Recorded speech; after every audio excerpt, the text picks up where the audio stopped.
Hello, good morning. We are going to the exercise part of Irfan Alam interview, a three-wheel revolution. Okay?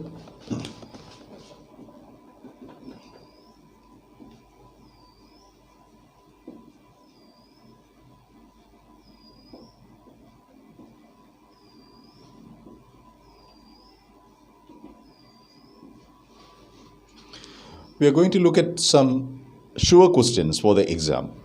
അവിടെ രണ്ട് പ്രധാനപ്പെട്ട activities ആണ് അവിടെ ഉള്ളത്. ഒന്ന് email writing and രണ്ട് paragraph writing. We are going to look at these two questions in some detail. Of course, you studied the email in the last year. Okay, you have written email questions also in the last year's exam. ഇതിനെ അല്പം കൂടെ ഒന്ന് വിശദമായിട്ട് നമ്മളൊന്ന് ചർച്ച ചെയ്യുകയാണ്. Because this is going to be a sure question this time. ഒരു 4 മാർക്കിനുള്ള ഒരു ഷുവർ ക്വസ്റ്റ്യനായിട്ട് ഇമെയിൽ പ്രതീക്ഷിക്കാവുന്നതാണ്. അതുകൊണ്ട് what is a protocol for writing an email എന്നുള്ളത് നമ്മൾ ഡീറ്റെയിൽഡ് ആയിട്ട് പരിശോധിക്കുകയാണ്. Go to page number 82-83 in the textbook. Okay, you see an email question there. This is the question. The R&D wing, R&D stands for Research and Design. വ്യവസായങ്ങളിലൊക്കെയുള്ള അതിൻ്റെ ഗവേഷണ വിഭാഗം, അതിൻ്റെ പരിഷ്കരണ വിഭാഗം, അതിനെയാണ് റിസർച്ച് ആൻഡ് ഡിസൈൻ വിങ് ആണ്. R&D wing of Samman, Irfan Alam's company, Samman, is planning to redesign rickshaws. They are planning to redesign their rickshaws so that they have more space inside, more space for displaying the advertisements, more space for keeping products for selling. ഇതിനൊക്കെ കൂടുതൽ സ്ഥലം കിട്ടുന്ന രൂപത്തിൽ റിക്ഷയെ പരിഷ്കരിച്ച് നിർമ്മിക്കാൻ ഇർഫാൻ ആലത്തിൻ്റെ സമ്മാൻ കമ്പനിയുടെ R&D wing തീരുമാനിച്ചിരിക്കുകയാണ്. അപ്പോൾ with necessary improvements. Think about this and think about some useful modification എന്ന് പറഞ്ഞാൽ പരിഷ്കരണം, improvements that you would like to suggest to Irfan Alam. ഈ ഒരു സന്ദർഭത്തിൽ ഏതൊക്കെ തരത്തിലുള്ള മോഡിഫിക്കേഷനാണ് ഈ റിക്ഷയ്ക്ക് നന്നായിരിക്കുക എന്ന് ഇർഫാൻ ആലത്തിനോട് നിങ്ങൾ കമ്മ്യൂണിക്കേറ്റ് ചെയ്യുന്നു. And you have to communicate this in the form of an email. അതാണ് question. Imagine you write an email to Irfan Alam giving suggestions that how would you update this rickshaw? Okay, please write your email. ഇതാണ് ചോദ്യം. അപ്പോൾ ഒരു email എങ്ങനെയാണ് തയ്യാറാക്കേണ്ടത് എന്നുള്ളത് you already know this, but I am just listing the important points. ഒന്ന്, ഗൂഗിളിലെ Gmail എന്ന software ഉപയോഗിക്കുന്ന, ആ പ്ലാറ്റ്ഫോം ഉപയോഗിക്കുന്ന ആർക്കും വളരെ എളുപ്പത്തിൽ ക്രിയേറ്റ് ചെയ്യാവുന്ന ഒരു കാര്യമാണ് ഇമെയിൽ എന്നുള്ളത്, ഒരു ഇമെയിൽ ID എന്നുള്ളത്. Okay, so what you have to enter into Google first. Okay, അതുകൊണ്ട് ഗൂഗിളിൽ നിന്നും go to Gmail. If you don't know this already, go to Gmail and create Gmail ID എന്നുള്ള ഒരു option കാണും. അവിടെ create എന്നുള്ളത് കൊടുക്കുക. Okay, and they are asking you for some personal details, your name and your Gmail ID that you want and your personal phone number.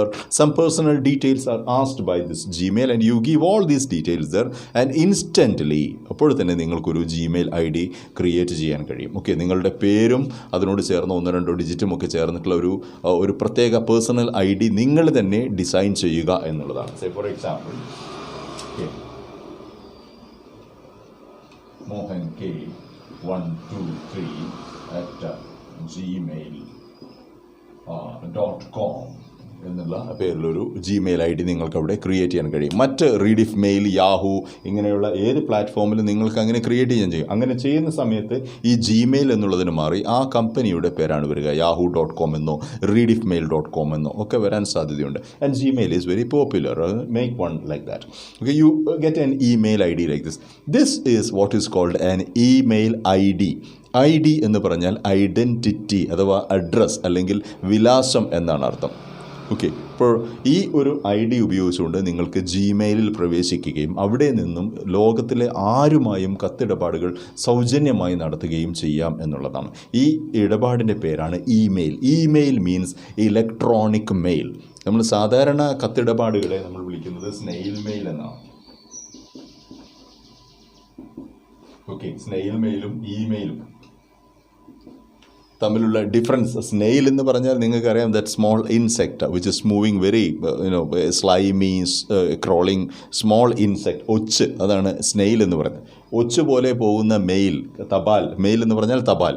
അപ്പോൾ ഒച്ച് പോലെയുള്ള തപാൽ എന്നുള്ള അർത്ഥത്തിലാണ് പഴയ തപാൽ നമ്മൾ അത് എടുക്കാൻ എത്തുവാനായിട്ട് വളരെ സമയം എടുക്കുന്നു എന്നുള്ളത് കൊണ്ടാണ് അതിനെ കളിയാക്കിയിട്ട് സ്നെയിൽ മെയിൽ, ഒച്ച് തപാൽ എന്ന് വിളിക്കുന്നത്.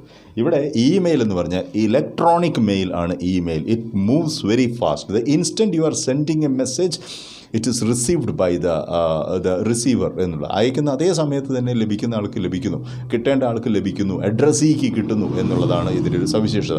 അതുകൂടാതെ സാധാരണ കത്തുകളിൽ നിന്നും വ്യത്യസ്തമായി ഇമെയിലുകൾക്ക് ചില പ്രത്യേക സവിശേഷതകളുണ്ട്. അത് നമുക്കൊന്ന് ജസ്റ്റ് ലിസ്റ്റ് ചെയ്യാവുന്നതാണ്.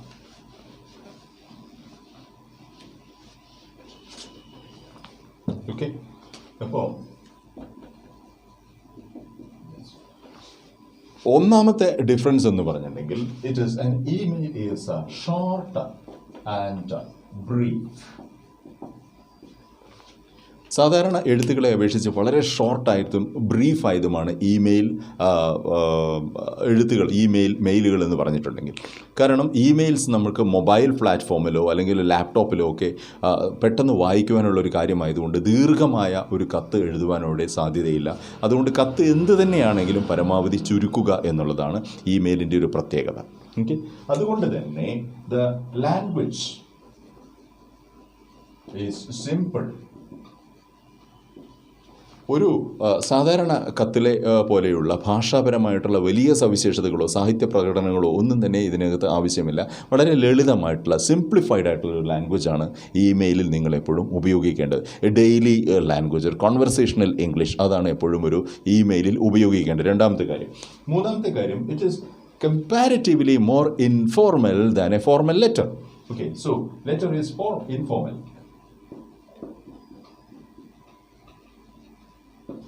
Okay, you call this mail quite informal. ഒരു സാധാരണ കത്ത് പോലെ ഔപചാരികമല്ല, വളരെ അനൗപചാരികമാണ് എന്നുള്ളതാണ് മറ്റൊരു കാര്യം.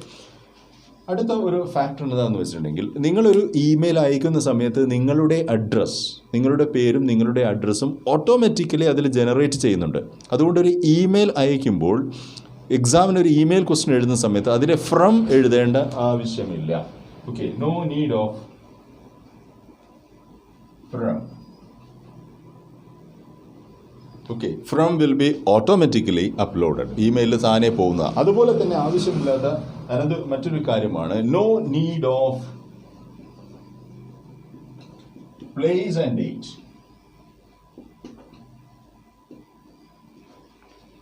സാധാരണ കത്തുകൾക്കിടയിൽ എവിടെ നിന്ന് അയക്കുന്നു, ഏത് ഡേറ്റിന് അയക്കുന്നു എന്നൊരു രേഖപ്പെടുത്താറുണ്ട്. ഇവിടെ അതിൻ്റെ ആവശ്യമില്ല. കാരണം അയക്കുന്ന സ്ഥലവും ആരാണ് അയക്കുന്നതെന്ന് ഓട്ടോമാറ്റിക്കലി ജനറേറ്റ് ചെയ്യുന്നുണ്ട്. അതുപോലെ തന്നെ ഡേറ്റ് ആ ഇമെയിലിൽ ഓട്ടോമാറ്റിക്കലി വരും. അതുപോലെ തന്നെ ഏത് സമയത്താണ് അയച്ചത്, ദിവസത്തിൻ്റെ ഏത് സമയത്താണ്, ഏത് മണിക്കൂറിലാണ് അയച്ചത് എന്ന് പോലും അതിനകത്ത് ഓട്ടോമാറ്റിക്കായി വരുന്നതുകൊണ്ട് you needn't put place and date in the email. അപ്പോൾ when you are writing an email question, okay, when you are answering an email question for the exam, please remember these things. ഒന്ന്, make it very brief. Okay, രണ്ട്, use informal language. മൂന്ന്, use simple kind of English there. നാല്, അതിൽ you needn't put the from address. Okay, from your email ID, not needed. And finally you needn't put any place and date there. ഇതൊക്കെ അതിൻ്റെ ഒരു സ്ട്രക്ചറിനെ കുറിച്ചിട്ടുള്ള കാര്യങ്ങളാണ്. ഇനി അതിൻ്റെ ഉള്ളടക്കത്തെക്കുറിച്ച്, okay, when you write you needn't draw an email proforma. പലരും പരീക്ഷയ്ക്ക് ആ ഒരു ഇമെയിലിൻ്റെ പ്രൊഫോർമ വരച്ച് വെക്കുന്നത് കാണാറുണ്ട്. സബ്ജക്റ്റ് ഫ്രം ടു എന്നൊക്കെ എഴുതി വെക്കുന്നത് കാണാറുണ്ട്. അതിൻ്റെ ഇമെയിലിനെ സംബന്ധിച്ചിടത്തോളം അതിൻ്റെ ആവശ്യമില്ല. You only need to put to, okay, what, mohan123@gmail.com. This will do. Okay, ഒരു ടു അഡ്രസ്സിൻ്റെ മാത്രമേ ആവശ്യമുള്ളൂ. രണ്ടാമത്, നിങ്ങൾ ഫ്രം ഒഴിവാക്കുന്നു. ഫ്രം എന്നുള്ളത് ഇവിടെ നിങ്ങളുടെ ഇമെയിൽ ഐ ഡിയുടെ ആവശ്യമില്ല. ഇനി എഴുതിയാലും കുഴപ്പമില്ല, ആവശ്യമില്ല.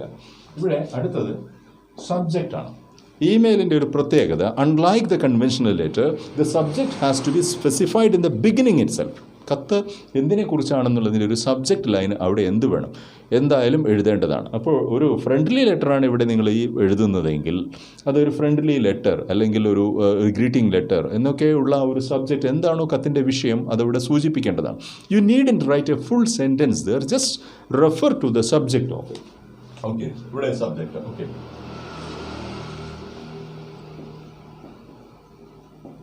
okay, a friendly letter there. But this question is you are writing a letter to Irfan Alam which is not a friendly letter.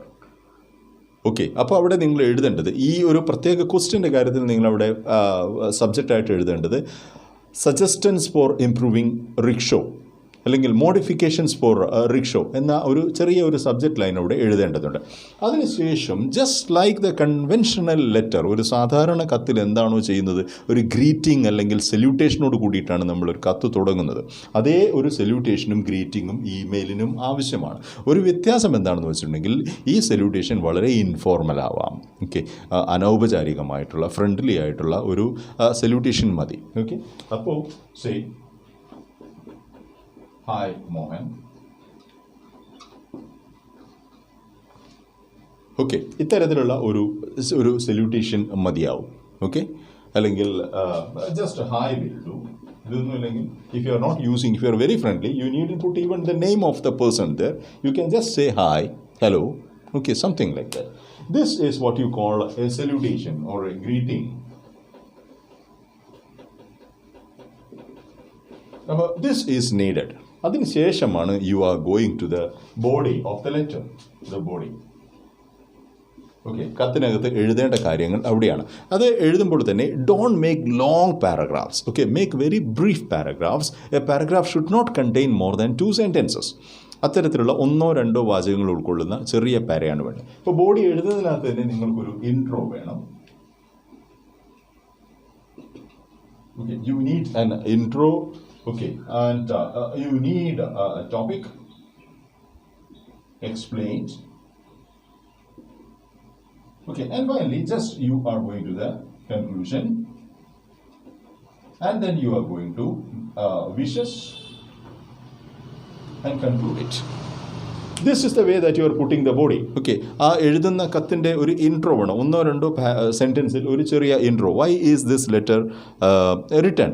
If you are writing to Irfan Alam, just say that you are a student who have read this particular interview from Irfan Alam, and you would like to communicate to him on some of the modifications that you would like to see in his rickshaw എന്നുള്ള ഒരു intro line അവിടെ ചേർക്കുക എന്നുള്ളതാണ്.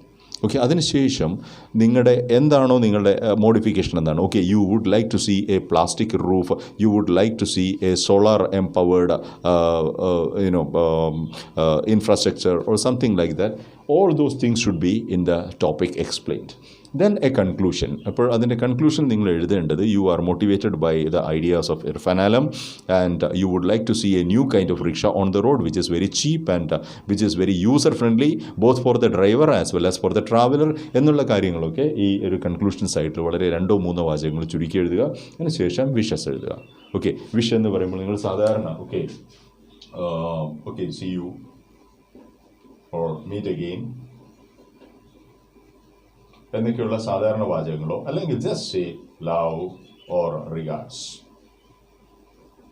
ഇത്തരത്തിലുള്ള ഒരു ചെറിയ ഒരു വിഷസോട് കൂടിയിട്ടാണ് നിങ്ങളവിടെ അവസാനിപ്പിക്കുമ്പോൾ you can put your name also. This is the way an informal email is sent. And if you want to make this a formal one, still you don't need to put anything here. Okay, ഇവിടെ ഒരു from എന്നുള്ളിടത്ത് അത് it is automatically going. But at the subject line you have to specify what it is. If it is an application, write an application for the post off. Okay, if it is a request, you say request for something. Okay, if it is a complaint, say complaint on this. അതൊരു subject ലൈനായിട്ട് അവിടെ ചെറുതായിട്ട് സൂചിപ്പിക്കണം. അതിനുശേഷം ഇവിടെ ബോഡിക്ക് മുൻപായി you need to put your full personal address also, because this is going to be a personal thing. Okay, so അതിൻ്റെ ഒരു സാധാരണ പ്രോട്ടോക്കോൾ അനുസരിച്ച് ഒരു ഒഫീഷ്യൽ ഒരു ആപ്ലിക്കേഷൻ ആണെങ്കിൽ ഇമെയിൽ ഐ ഡിക്ക് പുറമെ, നിങ്ങളുടെ ഇമെയിൽ ഐ ഡിക്ക് പുറമെ നിങ്ങളോട് റെഗുലർ കറസ്പോണ്ടൻസിന് ആവശ്യമായ ഫ്രം അഡ്രസ്സ് ലെറ്ററിൻ്റെ ബോഡിയിൽ ചേർക്കണം എന്നുള്ളതാണ് ഫോർമലായിട്ടുള്ള ഒരു ലെറ്ററിൻ്റെ രീതി. Okay, and that protocol is maintained here also. അവിടെ നിങ്ങൾ ടു കാണിക്കേണ്ട ആവശ്യമില്ല, കാരണം two is already there. Okay, if you are writing a letter to a company, the to is already there. But from address is fully needed because that is your personal complete address. Domestic address is not seen in the from address here. അപ്പോൾ നിങ്ങളുടെ വ്യക്തിപരമായ വീട്ടഡ്രസ്സ് from address email I ഡിയിൽ കാണുവാൻ കഴിയാത്തതുകൊണ്ട് അത് സൂചിപ്പിക്കേണ്ടുന്ന സന്ദർഭമുള്ള ഒരു അപേക്ഷയോ ഒരു പരാതിയോ ആണ് തയ്യാറാക്കുന്നതെങ്കിൽ തീർച്ചയായും ഈ ഇമെയിലിനകത്ത് അതിൻ്റെ ബോഡിക്കകത്ത് നിങ്ങളുടെ ഫ്രം അഡ്രസ്സ് ഉൾപ്പെടുത്തേണ്ടതാണ്. Okay, so don't get confused.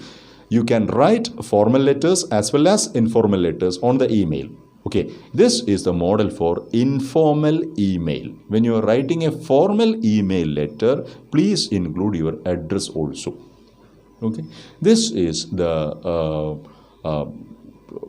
way to answer an email question. Okay, now we go to the second question, the second type here, the paragraph.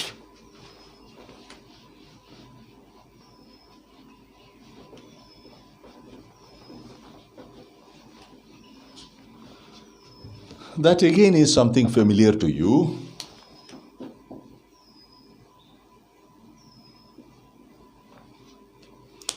The text has an interesting exercise given there. അവിടെ page number 82, 83, 84 അവിടെ നിങ്ങൾക്ക് you can see A grid, ഒരു പട്ടിക കൊടുത്തിട്ടുണ്ട്. അതിനകത്ത് 3 കോളങ്ങളുണ്ട്. Okay, ആ കോളങ്ങളിൽ left സൈഡിൽ നിങ്ങൾക്ക് കാണാം ചില പ്രൊഫൈൽസ്, ചില ജോബ് പ്രൊഫൈൽസ് അവിടെ കൊടുത്തിട്ടുണ്ട്. ലഭ്യമാകാവുന്ന ചില തൊഴിലുകൾ, ചില കരിയറുകൾ അവിടെ സൂചിപ്പിച്ചിട്ടുണ്ട്. ആ ഓരോ കരിയറിനും ആവശ്യമുള്ള സ്കിൽസ് എന്തൊക്കെയാണെന്നാണ് അടുത്ത കോളത്തിൽ എഴുതേണ്ടത്. So for example, there is one career like food photographer. Okay, ഭക്ഷണ വിഭവങ്ങളൊക്കെ തയ്യാറാക്കി വെച്ച് അതിൻ്റെ ഫോട്ടോ എടുത്ത് സോഷ്യൽ മീഡിയയിലോ മാഗസിനിലോ പബ്ലിഷ് ചെയ്യുന്ന ജോലിയുടെ പേരാണ് ഫുഡ് ഫോട്ടോഗ്രാഫർ എന്നുള്ളത്. Okay, that is A career that is shown there. അപ്പോൾ ഒരു ഫുഡ് ഫോട്ടോഗ്രാഫർ ആവാൻ ഒരാൾക്ക് എന്തൊക്കെ എബിലിറ്റീസാണ്, സ്കിൽസാണ് ആവശ്യമുള്ളത്, അതാണ് നെക്സ്റ്റ് കോളത്തിൽ എഴുതേണ്ടത്. ഇപ്പോൾ these are the skills that you are thinking of. ഒന്ന്, ഒരു ഫുഡ് ഫോട്ടോഗ്രാഫർക്ക് there should be a very good aesthetic sense, നല്ല ഒരു സൗന്ദര്യബോധം വേണം. ഓക്കെ, നല്ല ഒരു എ സെൻസ് ഓഫ് ബ്യൂട്ടി, എങ്ങനെയാണ് അറേഞ്ച്മെൻറ്റ് ചെയ്യേണ്ടത് എന്നുള്ളതിനെക്കുറിച്ചൊക്കെ ബോധം വേണം. 2, a very good knowledge of different cameras and different lenses, പലതരത്തിലുള്ള ക്യാമറകളും അതിലുള്ള പല ലെൻസുകളെക്കുറിച്ചിട്ടുള്ള നല്ല ബോധം വേണം. Okay, 3, very good experience in taking other photos also. Food photographer food മാത്രം ഫോട്ടോ എടുക്കുന്ന ആളായിരിക്കൂടാ, അയാൾക്ക് മറ്റ് ഫോട്ടോഗ്രാഫിയിൽ നല്ല എക്സ്പോഷർ വേണം. ഇങ്ങനെയുള്ള എബിലിറ്റീസാണ് അവിടെ സ്കിൽസായിട്ട് നമ്മൾ കാണേണ്ടത്. അപ്പോൾ ഇത്തരത്തിലുള്ള സ്കിൽസിനെ കുറിച്ച് ചിന്തിക്കുകയും ആ സ്കിൽസ് ഉപയോഗിച്ചുകൊണ്ട് എങ്ങനെയാണ് ഒരു നല്ല ഫോട്ടോഗ്രാഫർ ആവുക എന്നുള്ളത്. Okay, I mean what are your actual skills that you R possessing എന്നുള്ളത് 3rd കോളത്തിൽ എഴുതാനായിട്ട് അവിടെ ഒരു ഗ്രിഡ് നിങ്ങൾക്ക് കാണാം. Look at that exercise. And what you are doing is, there is one question which is given at the end of that. This is the question. Write a paragraph to a potential employer. ഭാവിയിൽ നിങ്ങളുടെ ഒരു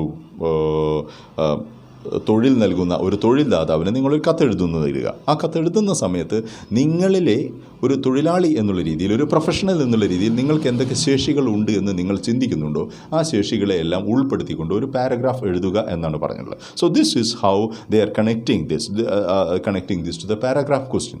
പരീക്ഷയ്ക്ക് സാധാരണ 3 Marco അല്ലെങ്കിൽ 4 Marco ഉണ്ടാവുന്ന ഒരു sure ക്വസ്റ്റ്യനാണ് ഒരു paragraph question. This can be asked in 2 different ways. Okay, it can be asked as a character sketch of one of the characters in your textbook എന്നുള്ള രീതിയിൽ ചോദിക്കാം. അതല്ലെങ്കിൽ ഒരു ജനറൽ പാരഗ്രാഫ്, ഒരു ടോപ്പിക്കിനെ കുറിച്ച് ഒരു ജനറൽ പാരഗ്രാഫ് എഴുതുവാനും പറയാം. ഇപ്പോൾ 2 രീതിയിൽ ചോദിക്കാവുന്ന, ടെക്സ്റ്റുവൽ ആയിട്ടും ടെക്സ്റ്റുവൽ അല്ലാതെയും ചോദിക്കാവുന്ന ഒരു ചോദ്യമാണ് പാരഗ്രാഫ് ക്വസ്റ്റ്യൻ. പാരഗ്രാഫ് എന്ന് പറഞ്ഞാൽ ഒരു ഖണ്ഡിക തയ്യാറാക്കുക എന്നുള്ളതാണ്. സാധാരണ കുട്ടികൾക്കുള്ള ഒരു ഡൗട്ട് എന്താണെന്ന് വെച്ചിട്ടുണ്ടെങ്കിൽ, ഒരു പാരഗ്രാഫിനകത്ത് വീണ്ടും പാരഗ്രാഫുകൾ തിരിക്കേണ്ട ആവശ്യമുണ്ടോ എന്നുള്ളതാണ്. Technically speaking, it is not needed to divide a paragraph again into further paragraphs. A paragraph is a fully complete unit. അതിന് രണ്ടാമത് പാരഗ്രാഫായി തിരിക്കേണ്ട ആവശ്യമില്ല. But if you think that it is in that way that you are more comfortable, you can still cut a paragraph into smaller paragraphs. ഒരു paragraph question ഒരു കാരണവശാലും ഒരു 8-10 വരികളിൽ കൂടേണ്ട ആവശ്യമില്ല, സെൻറ്റൻസസിൽ കൂടേണ്ട ആവശ്യമില്ല. Okay 8 will be 6 to 8 will be optimum. Okay, ഒരു 6 മുതൽ 8 വരെ വാചകങ്ങൾ എഴുതി കഴിഞ്ഞാൽ അതൊരു ഓപ്റ്റിമം പാരഗ്രാഫ് ആയി കഴിഞ്ഞു, ഒരു ശരാശരി നല്ല പാരഗ്രാഫ് ആയി കഴിഞ്ഞു. So how do you right a paragraph? As we have seen in the earlier case, A good paragraph always need an intro.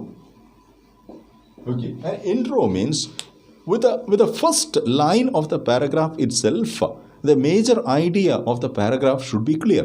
എന്ത് ആശയത്തെക്കുറിച്ചാണോ ഈ പാരഗ്രാഫ് എഴുതിയിട്ടുള്ളത് എന്നുള്ളത് അതിൻ്റെ ആദ്യത്തെ വാചകത്തിൽ നിന്ന് തന്നെ വായിക്കുന്ന ആൾക്ക് മനസ്സിലായിട്ടുണ്ടാവണം. അതുകൊണ്ടാണ് it needs an intro line. Okay, പിന്നെ നമുക്ക് പാരഗ്രാഫിനകത്ത് അധികം സ്ഥലമില്ലാത്തത് കൊണ്ട് ഉടനെ തന്നെ അധികം താമസിക്കാതെ കൂടുതൽ വിശദീകരണങ്ങളിലേക്ക് പോവാതെ ഉടനെ തന്നെ വിഷയത്തിലേക്ക് പ്രവേശിക്കേണ്ടതാണ്. ഒരു പാരഗ്രാഫ് എന്നുള്ളത് ഒരിക്കലും ഒറ്റയ്ക്ക് നിൽക്കുന്ന ഒരു ഇൻഡിപെൻഡൻറ്റ് യൂണിറ്റ് അല്ല. Usually A paragraph comes in N essay or A longer narrative. അപ്പോൾ അതുകൊണ്ട് ആ പാരഗ്രാഫിൽ വരുന്ന ആശയം തൊട്ട് മുകളിൽ വന്നിട്ടുള്ള പാരഗ്രാഫിൻ്റെ കണ്ടിന്യൂവേഷൻ ആയിരിക്കും. ഓക്കെ, അപ്പോൾ സ്വാഭാവികമായും ഈ ഇൻട്രോ എന്നുള്ളത് അതിൻ്റെ മുകളിലെ പാരഗ്രാഫുമായും അല്ലെങ്കിൽ അതിൻ്റെ പശ്ചാത്തലവുമായും അതിൻ്റെ ബാക്ക്ഗ്രൗണ്ടുമായും അതിനെ കണക്ട് ചെയ്യുന്ന രീതിയിലുള്ള ഒരു ഇൻട്രോ ആയിരിക്കണം കൊടുത്തിട്ടുണ്ടാവേണ്ടത്. ഓക്കെ, അവിടെ ഈ പശ്ചാത്തലം എന്ന് പറയുന്നത് the question that you have, നിങ്ങൾക്ക് ലഭിച്ചിട്ടുള്ള ക്വസ്റ്റ്യൻ എന്താണോ ആ ക്വസ്റ്റ്യനാണ് നമ്മുടെ പശ്ചാത്തലം. അപ്പോൾ അതിനെ കണക്ട് ചെയ്യുന്ന ഒരു പാരഗ്രാഫ് ആയിരിക്കണം. Say for example, if you are writing A paragraph on modification of rickshaw, ആ പഴയ ചോദ്യം തന്നെ എടുക്കുകയും അതിൻ്റെ പശ്ചാത്തലമായിട്ട് എടുക്കുക. അപ്പോൾ അതിൻ്റെ ഒരു ഇൻട്രോ ലൈൻ എന്ന് പറയുന്നത് rickshaws need a lot of modification.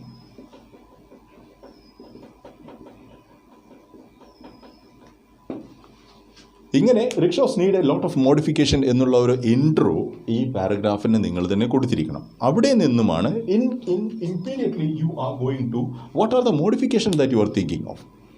Okay, 1, 2, 3 modification നിങ്ങൾക്ക് പറയാനുണ്ടെങ്കിൽ ഉടനെ തന്നെ അടുത്ത ലൈനായിട്ട് പോകാവുന്നത് these are the modifications I think that are suitable for the rickshaw എന്ന അടുത്ത സെൻറ്റൻസിലേക്ക് പോവുകയും പിന്നീട് ആ മോഡിഫിക്കേഷൻസ് ഓരോന്നോരോന്നായി കൊണ്ടുവരികയും വേണം. Okay, we need A cooler inside, we need A more spacious inside, we need push back seats inside എന്നൊക്കെയുള്ള തരത്തിലുള്ള മോഡിഫിക്കേഷൻസ് കൊണ്ടുവരികയാണെങ്കിൽ അത് ഉടനെ തന്നെ ഒന്നിന് പിറകെ ഒന്നായിട്ട്, അതാണ് ഈ മോഡിഫിക്കേഷൻ. നമ്മൾ എഴുതുന്ന മോഡിഫിക്കേഷൻ അതാണ്, അതിന് പിറകെ എഴുതുക എന്നുള്ളതാണ്. ഓക്കെ, അതിന് ഒരു എക്സ്പ്ലനേഷൻ. അപ്പോൾ ഇൻട്രോ കഴിഞ്ഞതിന് ശേഷം ബോഡി വരുന്നു. ഓക്കെ, ബോഡിക്ക് ശേഷം ഉടനെ തന്നെ അതിനൊരു എക്സ്പ്ലനേഷൻ അല്ലെങ്കിൽ examples. If you have any explanation for any of the points that you have suggested in the body, put that explanation, put that example. ഇതെല്ലാം ഏറ്റവും ചുരുക്കി 1-2 വാചകങ്ങളിൽ ഉൾക്കൊള്ളിക്കേണ്ടതാണ്. അതിനുശേഷം you need a concluding sentence for the paragraph. That concluding sentence should be suggesting why you have written all these ideas. Okay, അപ്പോൾ ആ ഒരു ചെറിയ ഒരു mini എസ്സേയുടെ ഘടന തന്നെയാണ് ഒരു പാരഗ്രാഫിനും ആവശ്യം. The only difference is that it's only one piece in A larger essay. Okay, ഒരു വലിയ എസ്സേയുടെ ബോഡിയിൽ വരുന്ന ഒരു ഭാഗം മാത്രമാണ് ഒരു പാരഗ്രാഫ്. അപ്പോൾ ഇത് ഏതൊരു എസ്സേയുടെ ഭാഗമായിട്ടാണ് അല്ലെങ്കിൽ ഏതൊരു ലാർജർ ഡിസ്ക്രിപ്ഷൻ്റെ നരേറ്റീവിൻ്റെ ഭാഗമാണ് ഈ പാരഗ്രാഫ് എന്നുള്ള ബോധത്തോടു കൂടി വേണം ഒരു പാരഗ്രാഫ് ക്രിയേറ്റ് ചെയ്യാനായിട്ട്. അപ്പോൾ നാം ഇന്ന് ഡിസ്കസ് ചെയ്തിട്ടുള്ള 2 പോയിൻറ്റ്സ് ആണ്. ഒന്ന്, how to write an email. 2, how to write a paragraph. Okay, you need to write at least 1 or 2 sample emails or sample paragraphs. Okay, discuss that with the teacher. Okay, thank you.